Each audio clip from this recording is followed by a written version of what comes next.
Romains chapitre 3, les versets 9 à 18. Romains chapitre 3, les versets 9 à 18, et j'aimerais vous lire le texte en débutant. Quoi donc? Sommes-nous plus excellents? Nullement, car nous avons déjà prouvé que tous, Juifs et Grecs, sont sous l'empire du péché, selon qu'il est écrit. Il n'y a point de juste, pas même un seul. Nul n'est intelligent, nul ne cherche Dieu. Tous sont égarés, tous sont pervertis. Il n'en est aucun qui fasse le bien, pas même un seul. Leur gosier est un sépulcre ouvert. Ils se servent de leur langue pour tromper. Ils ont sous leurs lèvres, un venin d'aspic. Leur bouche est pleine de malédiction et d'amertume. Ils ont des pieds légers pour répandre le sang. La destruction et le malheur sont sur leur route. Ils ne connaissent pas le chemin de la paix. La crainte de Dieu n'est pas devant leurs yeux. Alors, on a entrepris, comme je le disais tout à l'heure, on a entrepris Romains, chapitre 3. Je vais juste... Alors, vous savez, on a entamé l'Épître aux Romains, chapitre 3, et on a vu que dans l'Épître aux Romains, il y avait tout particulièrement une espèce d'approche question-réponse. Question-réponse, puis on aborde ce matin, dans le fond, on introduit l'enseignement de ce matin par la question que l'apôtre Paul va faire finalement, qui est un peu un pont entre les deux sections, où ce qu'il dit, nous les Juifs, sommes-nous supérieurs aux autres hommes? Et il va répondre, bien entendu, comme il fait tout le long du texte, et sa réponse va introduire cette nouvelle section-là, parce qu'il va par la suite justifier et expliquer en détail. Alors, il répond en disant nullement.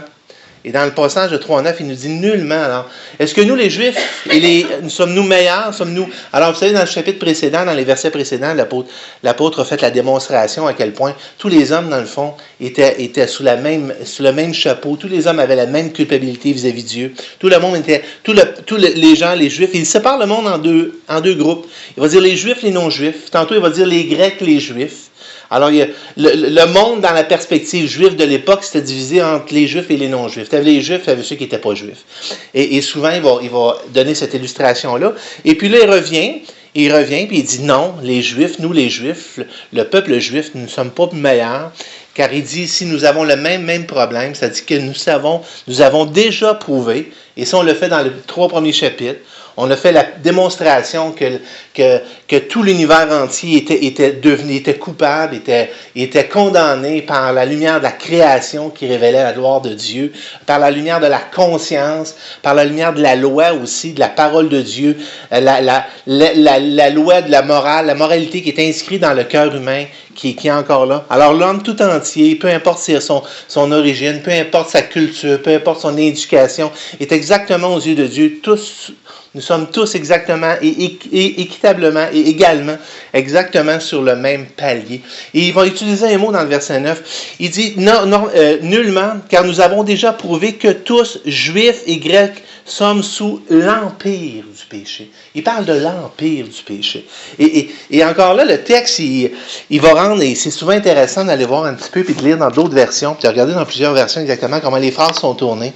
Il va utiliser vraiment le terme empire qui a le sens de vraiment domination, vraiment règne. Alors, on utilise le mot empire, nous, dans notre français, souvent. On va le voir, par exemple, ici, dans Romains 5, 21. Il va nous dire, il va l'utiliser encore là, cette même approche-là. Il y a encore la même idée, là. Il ne parle pas du mot empire, mais il va dire, afin comme le péché a régné. Alors, voyez-vous, il règne, il domine. Alors, afin que comme le péché a régné par la mort, ainsi la grâce régnant par la justice pour la vie éternelle en Jésus-Christ.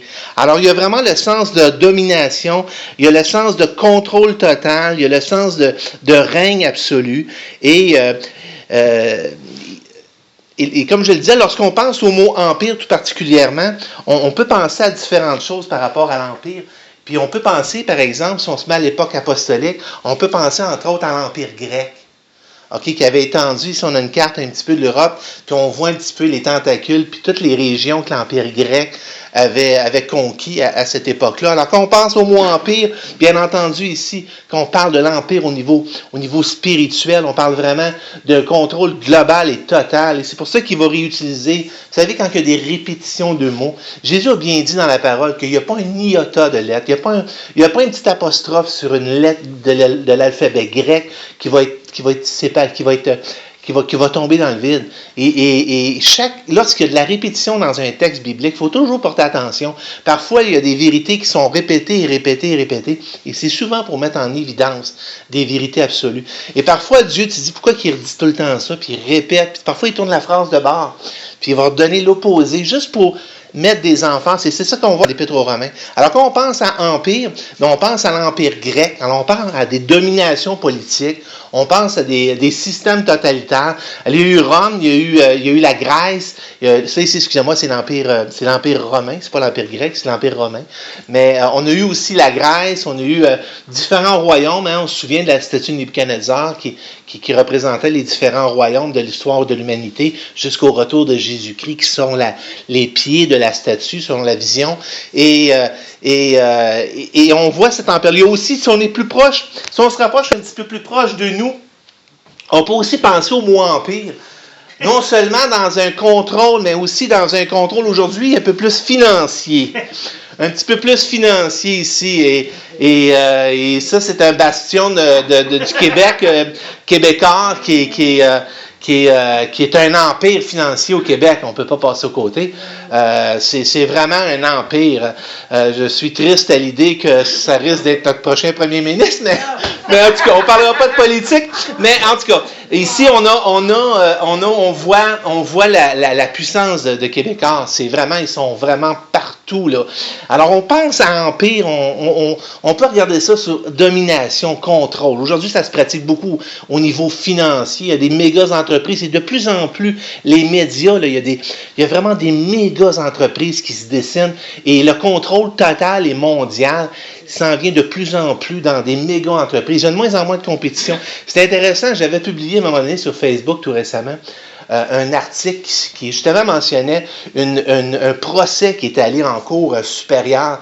Un procès qui stipulait que on avait gagné une cause. Le Québec avait gagné une cause. C'est certains, je ne sais pas les intérêts exactement qui étaient versés, mais les intérêts sur la dette qui était payée à partir de telle année, c'était anticonstitutionnel. Et ce procès-là, c'est majeur qui dit une affaire comme ça. C'est quand ça devrait monopoliser tous les médias. Ça a passé complètement inaperçu. Ça n'a pas été dit, mais aujourd'hui, on sait qu'il y a quelques gros médias qui contrôlent complètement les communications. Aux États-Unis, c'est comme ça, c'est une poignée de médias qui contrôlent, quelques médias qui contrôlent toutes les communications, et ça s'en vient de plus en plus des empires. Autant au niveau on regarde au niveau des médias, mais il n'y a pas juste au niveau des médias, bien entendu. Il y a au niveau alimentaire, de plus en plus, on pense à Monsanto qui contrôle en ce moment, qui a un contrôle de plus en plus avec tous ces programmes de manipulation génétique des semences et de contrôle et tout ça, et des semences qui sont de plus en plus brevetées, et il y a des précédents en cours supérieure qui donnent des monopoles et des contrôles. Alors on a de plus en plus d'empires. Alors quand on parle d'empire, mais Dieu nous parle d'un empire qui est au-delà de ça. Dieu nous parle d'un empire qui est beaucoup plus vaste que ça, qui est beaucoup plus large et qui inclut toute l'humanité. C'est ça Romains chapitre 3. Romains chapitre 3, ça inclut toute l'humanité. Toute l'humanité. Et l'empire dont il est question ici, on va le voir un petit peu plus loin, la Bible l'appelle le péché. Et c'est pour ça qu'il dit dans le passage, on dit encore au même passage, non?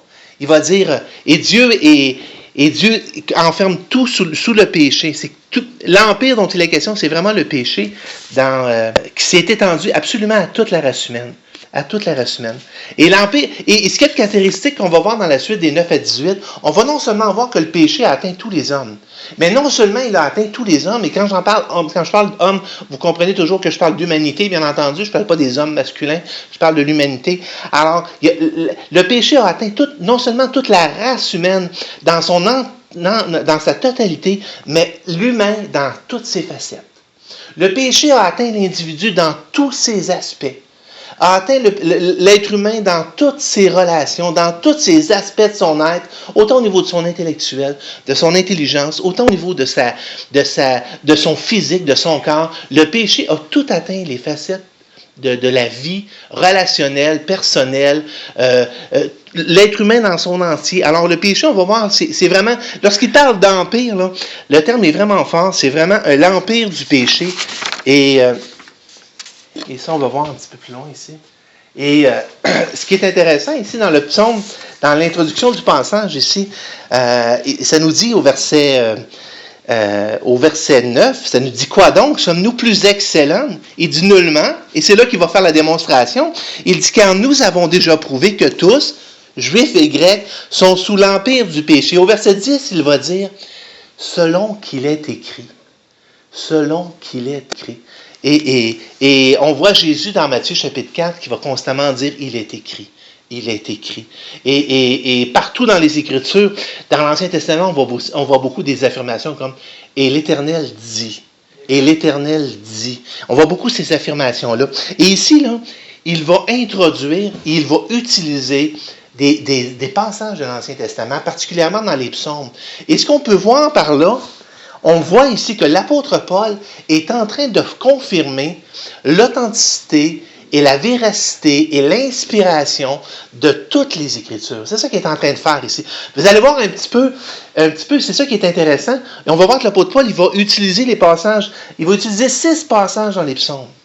Il va utiliser 6 passages dans les psaumes. Le psaume 14, verset 2, le psaume 5, le verset 9, le psaume 140, verset 3, le psaume 10, verset 7, il va utiliser Ésaïe 59, 7 et 8 et le psaume 36, verset 1.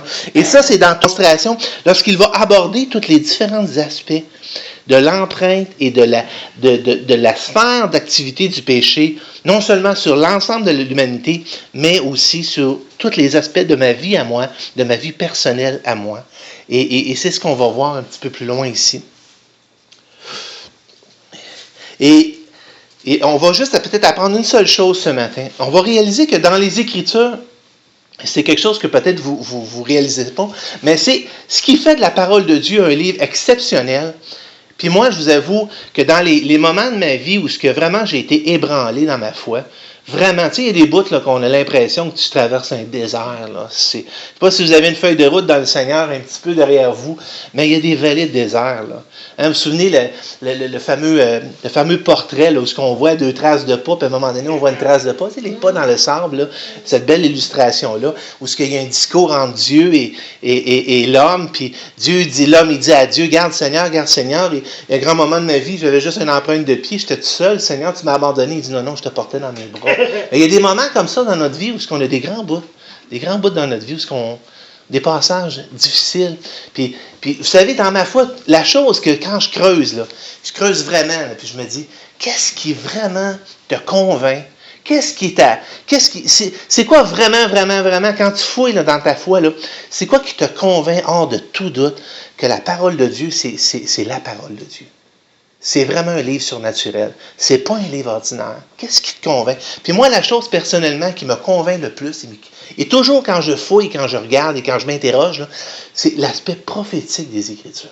Et quand on lit les Écritures, il faut comprendre que les textes, c'est un amalgame de textes et les textes ont été écrits à des périodes. On lit ça, on a un beau livre lié, là, nous, là. Hein? Mais vous savez, la Bible a été écrite sur une période très longue, par des dizaines et des dizaines d'auteurs différents qui ont écrit, qui ont participé à la rédaction, qui ont été inspirés. Et la parole de Dieu a la particularité de traiter d'un thème et d'avoir une homogénéité. C'est-à-dire que la Bible se complète d'un livre à l'autre. Et lorsqu'on lit les Écritures, et que là, ici, on va parler des psaumes, puis on va parler des décennies, des siècles, c'est par l'accomplissement en Jésus-Christ de ces prophéties-là. Puis on va voir des détails qui sont annoncés. Puis ce qui est particulier, c'est qu'il y a un aspect du texte dans les Écritures qui fait que la Bible est quelque chose de différent, puis quelque chose d'unique. C'est que dans les passages, particulièrement dans les passages prophétiques, c'est que Dieu, à un moment donné, il parle. Puis il y a un double sens à ce qu'il est en train de dire. C'est-à-dire qu'il y a une double portée. Il y a une double portée en ce qu'il est en train de dire. Il y a une portée immédiate. Alors, le prophète qui est en train de parler souvent va décrire ou il va adresser une situation immédiate qui est là, au moment où c'est vécu. Parfois, il y a une double portée, une portée prophétique. Ça, c'est cette double portée-là qu'on voit dans les Écritures qui fait que les Écritures sont totalement uniques. C'est un livre unique. Je vais en regarder 2 avec vous ce matin. 2 exemples de cette double portée-là des Écritures qui ont une double portée. Parfois une portée immédiate, parfois une seule portée qui est dans l'avenir prophétiquement, mais une portée, et on va voir comment les auteurs l'utilisent, ça. Le premier exemple que je vois, c'est qui est très très clair, vous allez voir, c'est dans Actes. Oui, j'ai-tu passé ça? Non. Mathieu? Bien, on va voir ici le passage. Oui, on va voir le passage ici. C'est le premier passage, c'est avec Jésus. Je n'ai pas la référence, mais ici, Matthieu 22, 43, 44. Et Jésus est en train de dire quelque chose. Encore là, Paul a authentifié. On voit tantôt que Paul a authentifié les Écritures.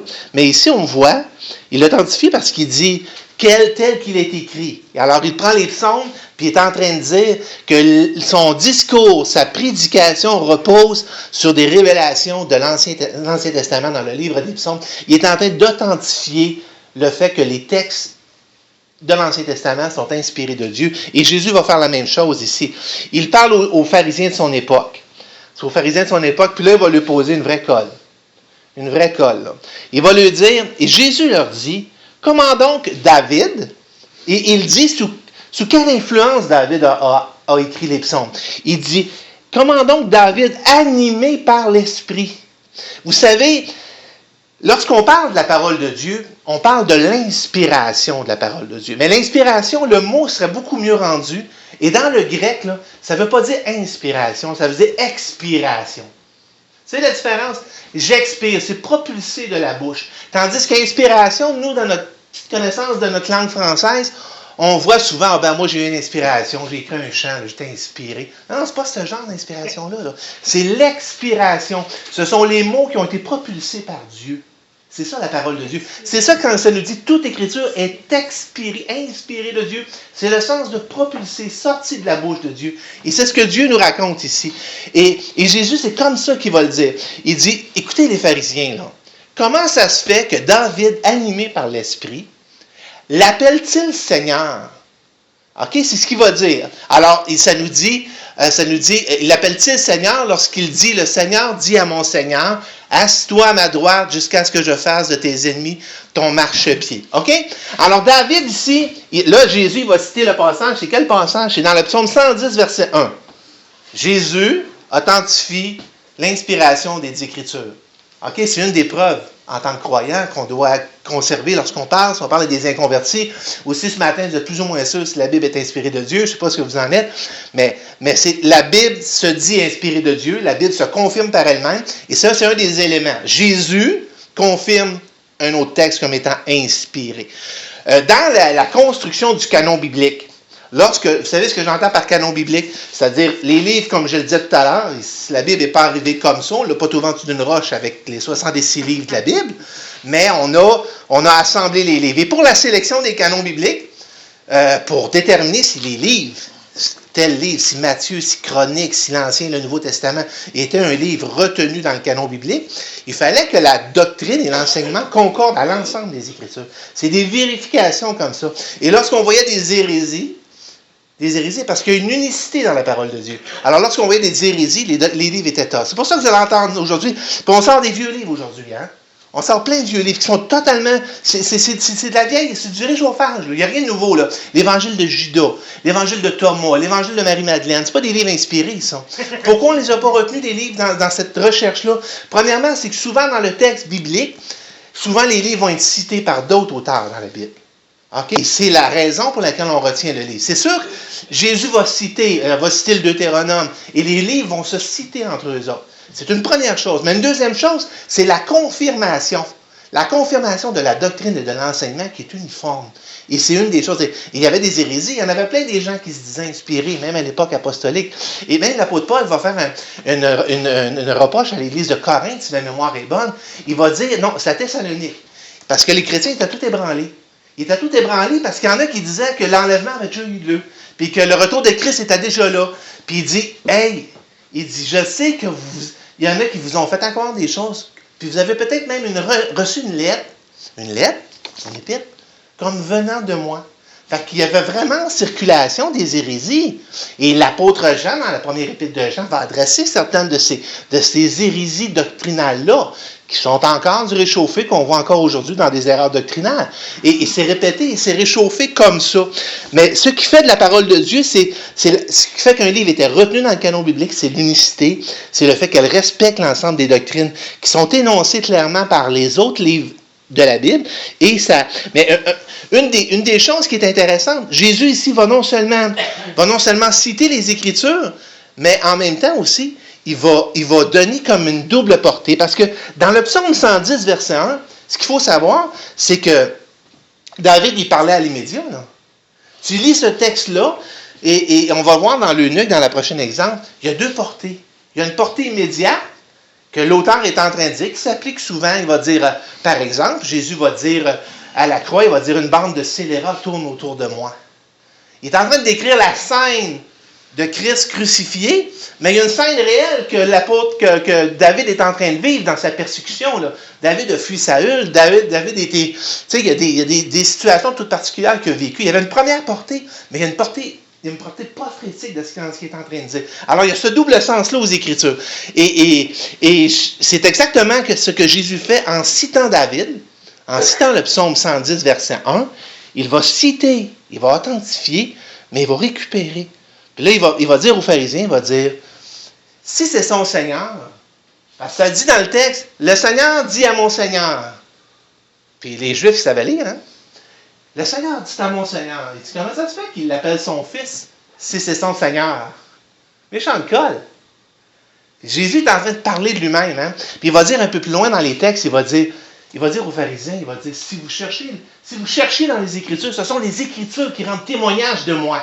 Partout la parole de Dieu. De la première page de la Genèse, Genèse chapitre 3, un des premiers livres de la parole de Dieu. La première promesse qui a été faite à Adam et Ève, c'est la promesse du Messie. Car je mettrai inimitié entre ta postérité et sa postérité. Il lui blessera la tête et l'autre va lui écraser le talon. Jésus allait défier, allait écraser Satan à la croix par l'expiation des péchés de l'humanité. Genèse chapitre 3, on a déjà la première prophétie biblique avec la portée sur la venue de Christ. Et c'est toute cette... Puis vous savez, il y a un beau livre ici que mon épouse est en train d'entreprendre. C'est Jésus. Vous savez que le nom de Jésus est dans l'Ancien Testament?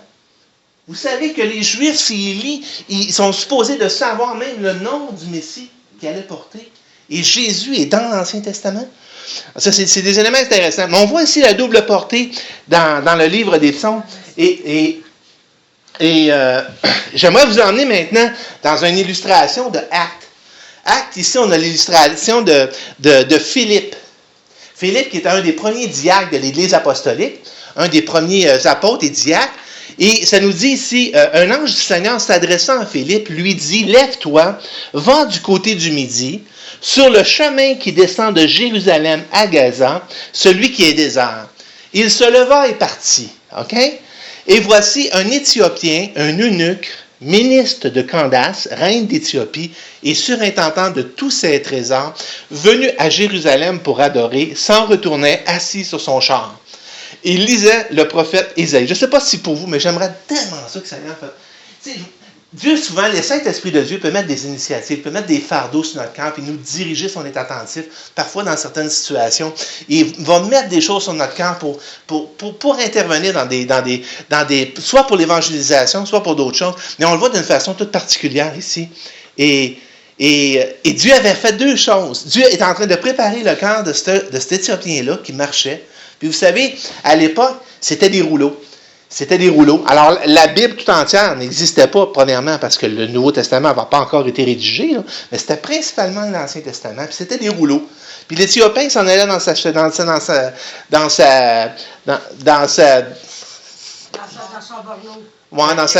là, on va dire ça de même, là. Puis il lisait le prophète Ésaïe, il lisait ce passage-là. Puis la chose qu'il a remarqué en le lisant, c'est ça que ça va nous dire. Ça nous dit ici, il lisait le prophète Ésaïe. Alors, il lisait Isaïe, qu'on a dans nos Bibles. Il lisait Isaïe.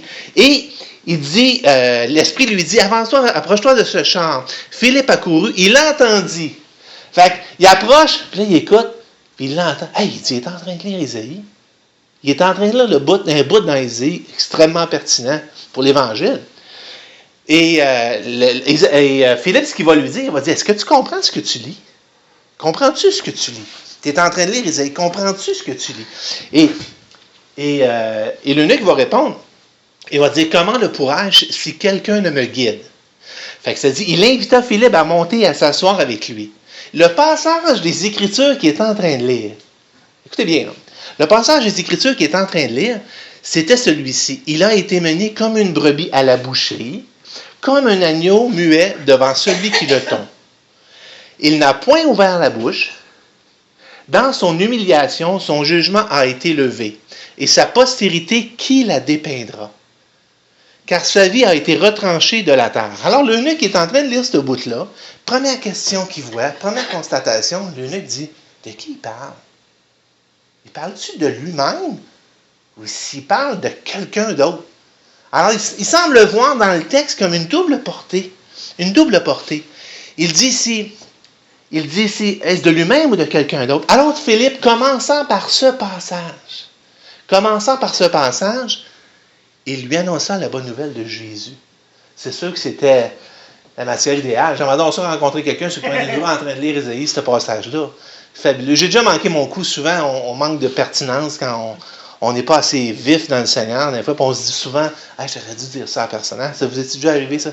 Après réflexion, tu dis, j'aurais dû y répondre ça. C'est ça qu'elle avait besoin d'entendre. Puis un jour, il y a quelqu'un qui m'avait demandé, puis j'étais assez jeune sauvé dans le Seigneur. Puis la personne, elle m'avait demandé, elle dit, j'ai une question, moi.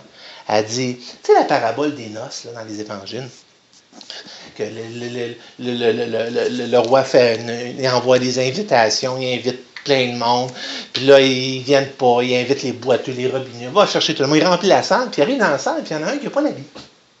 Il n'a pas l'habit de noces. Puis la personne me demande, c'est quoi ça, l'habit de noces? Je ne comprends pas cette illustration-là. Puis après ça, j'ai pensé, j'ai dit, sais-tu, l'habit, c'est Jésus, l'habit, c'est la justice en Jésus. Alors, ça prenait l'habit pour être là, ça prenait la couverture, et par la suite, j'ai pensé, mais j'ai pensé après. Trop tard. Ça nous arrive des fois de manquer de vivacité quand on est dans le feu de l'action. Mais là, Philippe, il y avait vraiment de quoi de bien. Là. Il y avait vraiment de quoi de bien. Mais on voit cette double portée-là. Cette double portée-là. Et le passage qu'il va citer, c'est dans Ésaïe 53. C'est un long passage, j'aimerais ça qu'on la regarde un petit peu ensemble. Dans Ésaïe 53, les versets 1 à 12. Encore là, je vous le dis, là, vous lisez Ésaïe, ça peut avoir une portée uniquement prophétique, ça peut avoir aussi une double portée, une portée immédiate, une portée à venir. Mais quand on lit ce passage-là, moi, c'est un des passages des Écritures qui m'a toujours foudroyé. Quand je vous parlais d'un passage qui vraiment, personnellement, c'est le passage des passages, de tous les passages dans toutes les Écritures, qui, moi, me convainc de l'authenticité des Écritures, puis que ce livre-là, c'est un livre surnaturel. C'est un parmi tant d'autres, là. Mais moi, c'est le passage des passages, Ésaïe 53. Il dit de même, il sera pour beaucoup de peuples un sujet de joie. Et là, ça parle, c'est ça qu'il est en train de lire. Devant lui, les rois fermeront la bouche, car ils verront ce qui ne leur avait point été raconté, ils apprendront ce qu'ils n'avaient point entendu. Qui a cru à ce qui était annoncé? Okay? Dans Ésaïe, là, des siècles avant la naissance de Jésus-Christ. Okay? Qui a reconnu le bras de l'Éternel? Il s'est élevé devant lui comme une faible plante, comme un rejeton qui sort d'une terre desséchée. Il n'avait ni beauté, ni éclat pour attirer nos regards, et son aspect n'avait rien pour nous plaire. Ça pète la bulle de toutes les belles photos que vous avez vues de Jésus, là. Parce que la Bible dit qu'il n'y avait rien d'attrayant au niveau visage. Il n'était pas d'une beauté, là, un beau blond yeux bleus, là. OK? Alors, méprisé et abandonné. Ça dit même dans un autre passage qu'à la croix, là, son visage était tellement abîmé, là, qu'on ne pouvait pratiquement plus voir un homme derrière le visage abîmé. Son visage était tellement battu, exactement. Et vous savez, Mel Gibson, dans son film là, La Passion, peu importe ce que vous en pensez, à un moment donné, il a été interviewé par des exégètes bibliques, puis il disait, les gars, ils disaient, hey, Mel, il dit, je trouve que tu es allé un peu fort. Il dit, dans ce que tu fais dans le film. Ben, il dit, ben non. Il dit, c'est encore pire que ça, selon les textes. C'est pire que ce que je vois là. Mais on voit dans les textes que vraiment son corps n'avait rien de visible. Alors il nous dit ici, son aspect n'avait rien pour nous plaindre, méprisé et abandonné des hommes, homme de douleur, habitué à la souffrance, semblable à celui dont on détourne le visage. Nous l'avons dédaigné, nous n'avons fait de lui aucun cas. Et ensuite il va enchaîner, il va dire, cependant, ce sont nos souffrances qu'il a portées. Ce sont nos souffrances qu'il a portées, c'est de nos douleurs qu'il s'est chargé. Et nous l'avons considéré comme puni, frappé de Dieu et humilié. J'écoutais dans un reportage, vous savez, ça dit dans Deutéronome, je pense que c'est un des livres du Deutéronome, ça va dire « Maudit quiconque est pendu au bois ». Et la malédiction qui est attachée à la croix, il y a une malédiction d'attacher à la croix, vous savez. Jésus a pris cette malédiction-là par sa mort. Mais la mort de la croix, là, c'est tellement atroce que même les Juifs, là, ils savent très très bien, là, parce que le Deutéronome en parle, ils savent très très bien qu'il y a une malédiction qui est attachée à la croix. Maudit est quiconque est pendu au bois. Et c'est pour ça, c'est un des éléments avec lesquels ils ont tellement de la misère à composer, puis ils ont de la misère à reconnaître le Messie et Jésus-Christ, parce qu'ils disent, ça dit qu'il est maudit de Dieu. La croix, c'est une malédiction de Dieu. C'est ce que Deutéronome dit. Maudit quiconque est pendu au bois. Alors, quand tu lui parles de Jésus crucifié, c'est pour ça que la Bible va dire, l'apôtre Paul va parler de la folie de la prédication. Folie pour les païens, folie pour les Grecs, folie pour les Juifs. Parce que le conseil de Dieu, alors, alors ça nous dit ici, cependant, ce sont nos souffrances qu'il a portées, frappé, humilié de Dieu et humilié. Mais il était blessé pour nos péchés, brisé pour nos iniquités. Le châtiment qui nous donne la paix est tombé sur lui, et c'est par ses meurtrissures que nous sommes guéris. Des siècles et des siècles avant la venue de Jésus-Christ. Vous savez, les derniers textes qui ont été découverts dans je pense que c'est la grotte de Qumran, les fameux manuscrits de la mer Morte, les premiers rouleaux d'Ésaïe, on a découvert longtemps après des rouleaux d'Ésaïe qui est encore plus anciens que les premiers. Et vous savez, la fiabilité des textes bibliques, la façon dont les scribes écrivaient et transcrivaient, c'est de la transcription. Mais la fiabilité des textes bibliques, lorsqu'un scribe écrivait un texte, il comptait chacun des caractères du texte. Et si il arrivait à la fin de son caractère, à la fin de son texte, puis que les quantités, les chiffres n'étaient pas pareils, il jetait, puis il recommençait. Et c'était comme ça que les scribes transcrivaient les textes d'une génération à l'autre. Mais on l'a découvert si ma mémoire est bonne, c'est dans la grotte de Qumran, je crois, on a découvert des manuscrits qui ont, dans le début du 1900, sont venus confirmer des manuscrits. Ces manuscrits étaient beaucoup plus anciens, mais sont venus confirmer des textes plus jeunes de la véracité totale des Écritures, à quel point les textes se confirmaient. Il y avait des petites distinctions mineures, parfois des notes écrites dans la marge des textes, des choses comme ça, mais rien de majeur au niveau doctrinal ici. Mais je vous dis, la parole de Dieu, Ésaïe, des siècles et des siècles avant la venue de Jésus-Christ. Et c'est ça que ça annonçait. Ça annonçait totalement. Et c'est ce que l'eunuque est en train de lire. Mais en lisant ce texte-là, il y avait une double portée.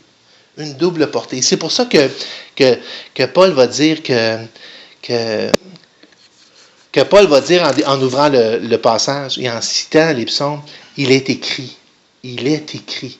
Il est écrit.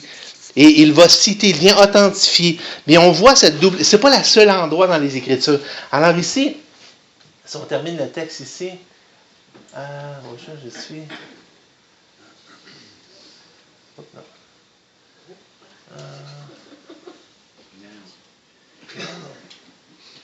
Ok, je suis ici... Ici, c'est la deuxième partie. Il a été maltraité, ça continue, et opprimé. Il n'a pas ouvert la bouche, semblable à un agneau qu'on mène à la boucherie, à une brebis muette devant ceux qui l'attendent. Tous les détails, tout. Il n'a point ouvert la bouche. Il a été enlevé par l'angoisse et le châtiment. Parmi ceux de sa génération, qui a cru qu'il était rechanté de la terre des vivants et frappé pour les péchés de mon peuple? On a mis son sépulcre parmi les méchants, son tombeau avec le riche. Son tombeau avec... Quand vous lisez les évangiles, ça va nous dire souvent, ça va nous dire, et afin que ça s'accomplisse. Afin que ça s'accomplisse. Et Jésus, là, son emploi du temps, là, son agenda, là, était céleste. Son agenda était céleste. Jésus n'a rien qu'il ne fait jusqu'au moindre miracle qu'il a accompli. Il n'a rien qu'il n'a fait qu'il n'avait pas une portée, qui n'était pas parfaitement dans l'agenda de Dieu. Dans l'agenda de Dieu. On va voir à un moment donné, il va dire dans les évangiles, il va dire, ses frères vont dire, parce qu'au début, ça nous dit que ses frères ne croyaient pas en lui. Il y avait des frères et des sœurs. Puis même ses frères, puis là, il dit, ses frères, ils lui disent, va à Jérusalem, c'est tes prophètes, va te faire connaître. Tu sais, mais il y avait un ton sarcastique dans ça. Puis Jésus, ça nous dit, il n'y alla pas. Mais ça nous dit, il y a, un peu plus tard, il y alla, mais comme en secret. Et partout dans le timing de Dieu, partout dans le timing de Jésus, là, son agenda était parfaitement synchronisé avec l'agenda de Dieu. Et il avait la portée. C'est pour ça que Jésus il dit, je ne suis pas venu abolir la loi, je suis venu accomplir. Accomplir parfaitement dans les moindres détails. Dans les moindres détails. Alors, tout le calendrier de Jésus. Et c'est pour ça que ça va dire ici. Ça va nous dire ici, il a mis son tombeau avec le riche. Qu'est-ce qui s'est passé après la mort de Jésus? Joseph d'Arimathée est venu. Il n'y avait pas de tombeau, Jésus, là.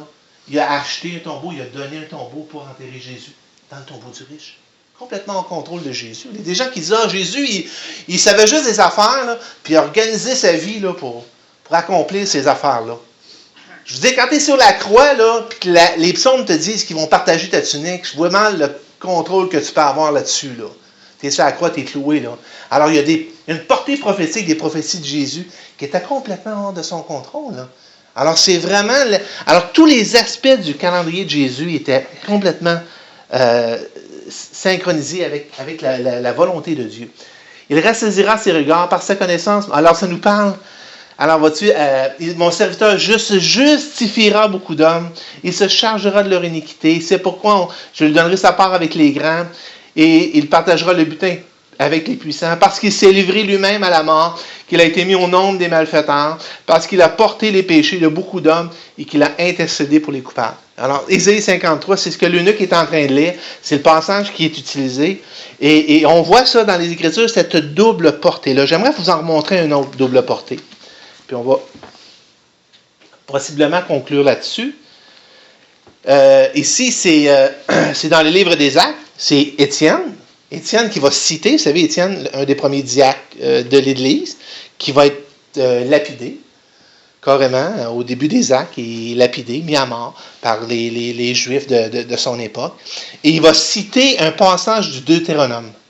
Il va dire, il est en train de faire toute l'éloge, il parle aux Juifs, là, puis il est en train d'expliquer comment Dieu a sorti Israël d'Égypte, comment Dieu a envoyé des libérateurs, puis que coup sur coup, les Juifs ont complètement rejeté tous les prophètes, tous les libérateurs qu'il envoyait. Et là, il va utiliser un passage du Deutéronome, puis il va dire, « Le Seigneur, votre Dieu, vous suscitera d'entre vos frères un prophète comme moi. » OK, là, c'est Moïse qui dit ça dans le Deutéronome. Il dit, « Vous l'écouterez dans tout ce qu'il vous dira. » Alors, tu as Étienne, début du livre des Actes, il cite une citation de Moïse des siècles et des siècles et des siècles auparavant, et il l'applique carrément à Jésus. Jésus, c'est le prophète. C'est le prophète. Alors, c'est le passage dans Deutéronome 18:15. « L'Éternel, ton Dieu, te suscitera du milieu de toi, d'entre tes frères, un prophète comme moi, vous l'écouterez. » Il va vous susciter. C'est intéressant dans le texte, parce que dans le passage de Deutéronome 18, ça va parler, et ça dit dans la suite, ça dit, c'est une réponse, c'est votre réponse. Quand vous avez dit, vous savez, quand le peuple, à un moment donné, quand Dieu, ça nous dit que la montagne grondait. Puis tellement, quand Dieu s'adressait directement au peuple, à un moment donné, le peuple, on dit, Moïse, on veut plus que Dieu nous parle directement. On n'est pas capable d'entendre sa voix. On ne veut plus que ce soit Dieu qui nous parle. Puis dans 18:15, Dieu va dire, c'est la réponse à votre demande. C'est la réponse à votre demande. Alors, il va avoir une portée vraiment sur l'histoire, là, incroyable. Là. Alors, Étienne va utiliser ça, il va l'appliquer.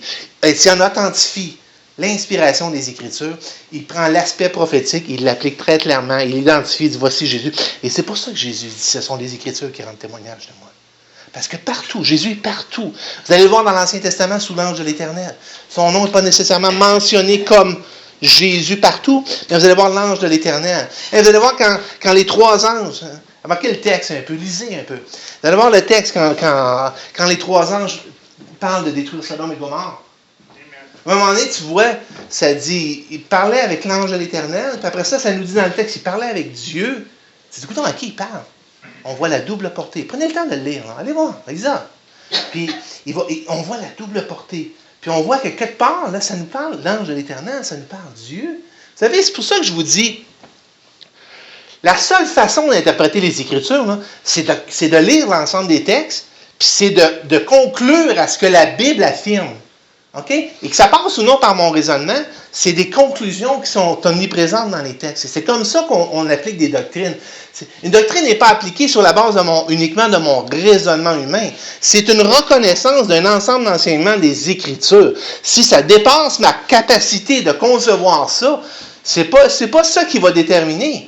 C'est pas ma capacité à concevoir, c'est l'enseignement, c'est la vérité qui est énoncée clairement dans la parole de Dieu. C'est pour ça que les églises évangéliques croient à la Trinité. On croit à la Trinité. Pourquoi? Parce que le mot Trinité est mentionné dans les Écritures. Nulle part il est mentionné. Vous ne verrez pas le mot Trinité. Par contre, si tu lis les textes, puis tu fais une recherche, tu fais une étude vraiment de doctrine systématique, puis tu vas sortir tous les passages, tu vas tout mettre ça, tu vas dire, la seule conclusion, c'est que Jésus est Dieu. Jésus est l'égal de Dieu. Je ne peux pas arriver à d'autres conclusions que ça. Et c'est à l'ensemble des Écritures. Est-ce que ça vient froisser mes préjugés? Et souvent, c'est comme ça qu'émergent des fausses doctrines. C'est que ça vient froisser mes préjugés. Puis je dis non. Ah non, ça se peut pas, ça n'a pas d'allure. Ça se peut pas. Il n'y a pas trois personnes qui peuvent habiter dans une personne. Ça ne tient pas à route, ça. Alors, c'est mon jugement qui devient déterminé. Et c'est pour ça qu'il y a tant de sectes et il y a tant de fausses doctrines qui sont enseignées aujourd'hui. Mais avoir une approche qui est globale des Écritures. Alors, Jésus est clair dans ça. Alors, on a l'exemple et on a l'exemple d'Étienne ici, qui va confirmer, mais qui va aussi mettre en lumière. Il va prendre un passage, puis il va dire, voici l'application. Voici l'application de ce texte-là. Savez-vous ce que je crois? Je crois dans les derniers temps, et je crois que nous sommes dans les derniers temps. Je crois qu'il y a de plus en plus de compréhension qui, jusqu'ici, n'étaient pas claires, qui vont commencer pour les enfants de Dieu et pour ceux qui cherchent vraiment le Seigneur, vont commencer à s'éclairer. Une compréhension de plus en plus claire des Écritures face aux événements dans lesquels on est en train de vivre. Je pense que Dieu va permettre qu'on comprenne, et il y a de plus en plus, je le vois, je vois des enseignements aujourd'hui, et on se rend compte que, il y a des choses qui ont toujours été là, et tout d'un coup, on dirait qu'on vient de comprendre le sens, la portée du texte, surtout dans le domaine prophétique. C'est vraiment fabuleux. Et Dieu, en son temps, Dieu décide de révéler. Alors, on voit cette double portée-là un petit peu partout dans les Écritures. C'est ce qui fait de la parole de Dieu un livre exceptionnel. Un livre exceptionnel. Exceptionnel. Ça vaut tellement la peine d'investir du temps à lire la parole de Dieu. Je ne sais pas le temps que vous investissez à lire la parole de Dieu. Je ne sais pas quelle place la parole de Dieu prend dans votre cœur. Quelle place qu'elle prend dans mon cœur. D'avoir ce livre-là aujourd'hui aussi disponible, en papier, en DVD, en CD, en MP3, nommez-les, ils sont sur tous les formats, en ligne sur Internet. Il y a jamais la parole de Dieu a été aussi propagée qu'à notre époque. Jamais, jamais, jamais. Et paradoxalement, malheureusement, jamais les chrétiens, souvent, ont été plus ignorants. Plus ignorants. Les gens ont de moins en moins, on dirait, le désir de chercher dans les Écritures par eux-mêmes, de lire la parole de Dieu. Mais si ce livre-là dit qu'il est ce qu'il dit être, si ce livre-là est extraordinaire, si ce livre-là est la parole de Dieu, qu'est-ce que j'en fais? Qu'est-ce que j'en fais? Qu'est-ce que j'en fais? La foi, vous savez, facile de dire quelque chose qu'on croit. Hein? L'apôtre Jean va dire, la foi sans les œuvres, elle est morte. Et je suis persuadé, si je fais un vote ce matin, je dis, lequel d'entre vous croyez que c'est la parole de Dieu? Il n'y aura pas grand main en baisser. Je pense que pas mal, d'après moi, tout le monde va tout lever la main pour dire, oui, c'est la parole de Dieu. Mais votre foi va être démontrée par ce que vous en faites. Ma foi va être démontrée par ce que j'en fais. Jésus dit, si vous m'aimez, gardez ma parole. Je ne la lis pas. Je ne lis pas les Écritures. Je ne cherche pas Dieu. Je ne prends pas du temps avec Dieu. Je n'ai pas besoin. Ah, mais je crois que c'est la parole de Dieu. Ben oui, mais c'est la parole de Dieu. Si c'est la parole de Dieu, est-ce que tu laisses la parole de Dieu te parler? Est-ce que tu cherches qu'est-ce que Dieu veut dans ta vie? Est-ce que tu cherches à connaître le Seigneur Jésus dans ta vie? Vous savez, Imaginez un petit peu une relation amoureuse là, qui ressemble à ça. Hein? Imaginez une relation amoureuse qui ressemble à ça. Le gars, il dit, moi, je suis en amour. Ah, je suis en amour. Ah, on va l'appeler Sylvie. On va dire, hey, je suis en amour avec Sylvie. Ah, c'est une fille formidable. Ah, passez-vous bien du temps ensemble? Ah non, j'ai pas le temps. Ben, vous voyez, j'imagine avec moi, je me souviens quand j'étais en amour, hey, je recevais plein de lettres, puis tu vas recevoir, ah oui, je reçois des lettres, oui, il y en a, hey, regarde, elle m'a envoyé une lettre, 2 lettres par semaine. Ah ouais. Puis qu'est-ce qu'elle dit dedans? Ah, je sais pas, je l'ai pas lu. Je l'ai pas lu. Hey, t'as pas lu ces lettres d'amour? Ah, j'ai pas le temps. Trop dur à comprendre. T'as pas le temps de lire ça, trop dur. Puis t'es en amour. T'es en amour avec Jésus. Tu dis que t'es en amour avec Jésus, mais t'as pas le temps de lire ces lettres d'amour. Vous voyez la logique là, qui est derrière tout ça? Jésus dit, si vous m'aimez, gardez mes commandements. Celui qui m'aime, comment le jeune homme rendra-t-il pur son sentier dans se dirigeant d'après ta parole? C'est l'attachement qu'on a à la parole de Dieu. Comment on veut que notre vie soit corrigée, redressée. Et le temps qu'on investit à chercher le Seigneur par la parole de Dieu. Et il faut qu'il y ait cette constance-là. Ce livre-là, il est exceptionnel. Ce livre-là, il est expiré de Dieu. Il est expiré de Dieu. Et l'apôtre Paul va dire dans 1 Thessaloniciens, on va terminer avec ça, il va dire dans 1 Thessaloniciens 2,13, vous savez, on lit des textes bibliques, puis des fois, on réalise pas, on réalise pas qu'est-ce que ça dit. Mais il va dire ici, Paul écrit à l'église de Thessalonique, puis il dit, moi là, j'ai une chose pour laquelle je suis tout le temps en train de remercier le Seigneur. Chers Thessaloniciens, il y a une chose pour laquelle je suis toujours en train de remercier le Seigneur, là, c'est que quand je vous parle, là, ce que vous faites avec la parole, vous ne la prenez pas comme la parole de Paul. Vous la prenez comme la parole de Dieu. Comme la parole, le message provenant de Dieu. Il dit, ce que je rends gloire à Dieu, là, c'est que le message que je vous porte, vous le prenez comme qui est vraiment comme la parole véritable de Dieu. C'est ça qu'il dit. Alors, quand la parole de Dieu est proclamée, comme j'espère de tout mon cœur que c'est ce que j'ai fait ce matin, vous devriez et je devrais la recevoir comme elle l'est véritablement.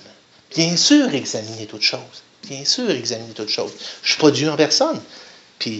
Mais aussi longtemps que la parole de Dieu est proclamée, on devrait la recevoir comme étant véritablement la parole de Dieu. Et c'est ce que l'apôtre Paul, c'est un sujet de louange dans ses temps de prière avec le Seigneur. C'est quelque chose pour lequel il louait les Thessaloniciens. Parce qu'il dit, vous faites la bonne affaire. Vous faites la bonne affaire. Vous ne jetez pas mes paroles derrière votre dos. Vous prenez la parole, puis vous reconnaissez l'autorité de Dieu derrière la parole de Dieu, et vous la voyez et vous l'acceptez comme ça. Quelle place a la parole de Dieu? Est-ce que la parole de Dieu, pour moi, c'est un beau livre sacré? On est des gens très fétiches au Québec. Hein? Je me souviens, quand j'étais jeune, chez nous, on avait toute une Bible. Je pense qu'il n'y a pas un foyer qui n'avait pas. Pas mon époque à moi, peut-être pas nos parents, nos grands-parents moins. Mais à mon époque à moi, oui. On avait même à la bibliothèque de l'école. Puis je me souviens, j'avais une grosse Bible chez nous. Puis au début, là, je m'intéressais aux Écritures, mais c'était encore fétiche. Là. J'avais une belle grosse Bible avec des illustrations, une grosse affaire. Là. Puis je trouvais ça bien beau. Mais c'est un livre fétiche. Et souvent, il y a des choses comme ça que c'est des livres fétiches. On n'a plus des pattes de lapin, des fois, dans les églises chrétiennes. On a remplacé ça par des Bibles. C'est un livre fétiche. Je vais en mettre dans ma boîte à gants de char, ça va protéger des accidents. Avant, c'est du crucifix, c'est miroir, mais à cette heure, c'est le petit Nouveau Testament, c'est fétiche. La Bible n'a aucun pouvoir comme ça. Là. La Bible, le pouvoir qu'elle a, c'est de transformer ma vie. Elle a le pouvoir de donner la vie à des corps morts. C'est ce que Jésus a fait. Il a donné la vie spirituelle. Et c'est ce qu'il veut faire dans ma vie. Il veut la transformer.